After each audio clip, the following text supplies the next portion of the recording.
We houden niet van leugenaars. Maar soms leeft de ergste leugenaar in onszelf. En we vinden het moeilijk te accepteren. Maar het is waar. Soms zijn het niet anderen die ons voorliegen, maar ons eigen verstand, die innerlijke stem die ons vertelt dat alles goed is, terwijl alles overduidelijk kapot is. Die hoop die we verzinnen om mensen, gedrag, relaties en beledigingen te rechtvaardigen. We liegen tegen onszelf terwijl we diep van binnen weten dat die dingen pijn doen, kwetsen en bovenal dat die niet zullen veranderen. We liegen tegen onszelf in de overtuiging dat het liefde is, terwijl het overduidelijk afhankelijkheid is.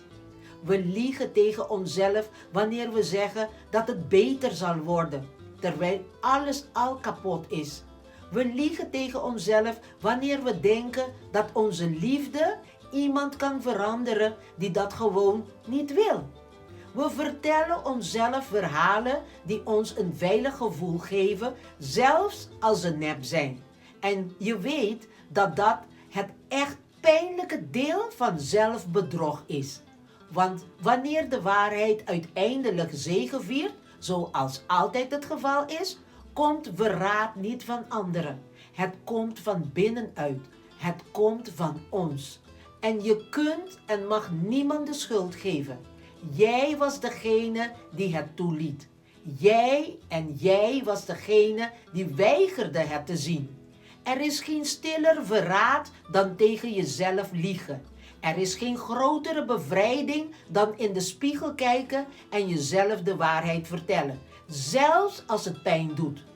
Onthoud gewoon dat hoewel het waar is dat de waarheid soms breekt, dat het ook weer opbouwt. En voor mij is het in ieder geval de enige manier die ik ken, zodat jij je rust en vrede kan vinden. Gewoon, pinzee.